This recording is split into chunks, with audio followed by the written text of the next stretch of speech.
Hi again.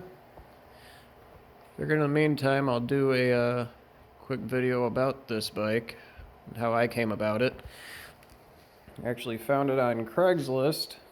Guy was selling it out in Syracuse. This is actually the windshield for it, because it was a Shriner's bike, and the guy that I bought it from said he bought it from the original owner, who was a Shriner. He owned it and rode it, and it was sitting in his basement for about 30 years.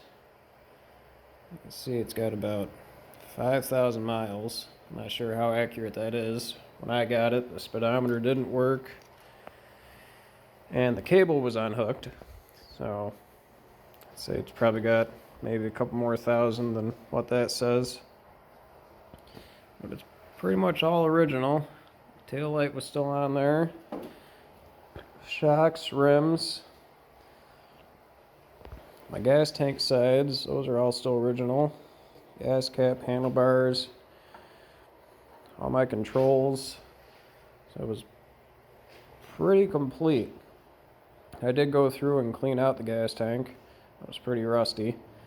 I actually used vinegar and a bunch of nuts and bolts. Kind of let it sit, shake it around.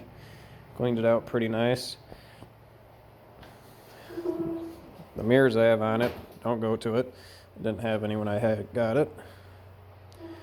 What else? Still has the original key.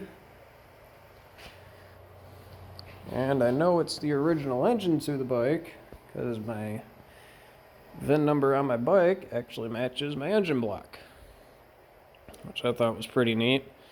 I know a buddy of mine has one of these, and his motor's been changed, which I imagine back then it was no big deal, because, well, they were still pretty popular. This is still a 6-volt system. I actually managed to find a working starter for this bike. That was a process.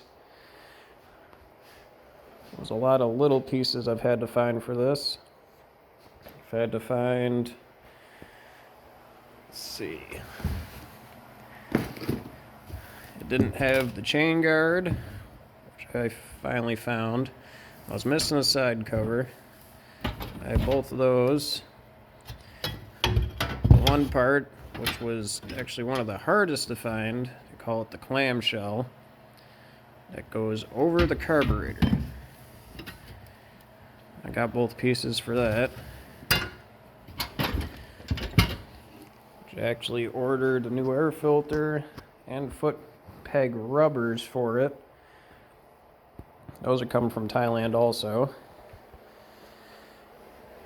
And I do have original mufflers for it.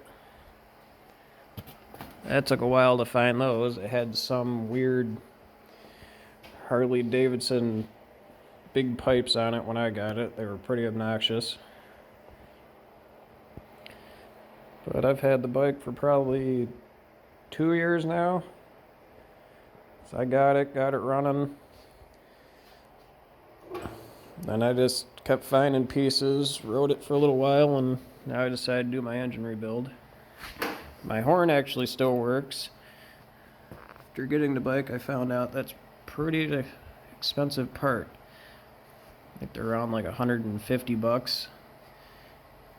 And these are actually adjustable, which is kind of neat. You can change the tones in them. If you actually pop this cover off, there's a screw in there you could turn and it'll change the pitch. My handlebar lock still works with that key. Somebody has a Jack Daniels key tag on there. I just left, so I'm figuring the original Shriner's guy put it on there. But obviously the tires have been changed. Those are definitely not from the 60s. A few of the cables are still original. I'm still not sure yet, but I did find a cable set that I might get, because this cable is missing that part. I think that was the only cable I changed. It was the clutch cable. That was working. Oh wait, no, I lied. So I had to change out my throttle cable and the clutch cable. But I know the clutch cable is originally off one of these bikes. So there's only one original cable. But that's really all I know about the bike. These are fun little bikes. I can't wait to get it ready for when summer comes, probably another month or so. Save on some gas. Well, if you have any questions about these bikes, or how they are, or history, or if you're looking for parts, I do know a few people, and I'm always looking.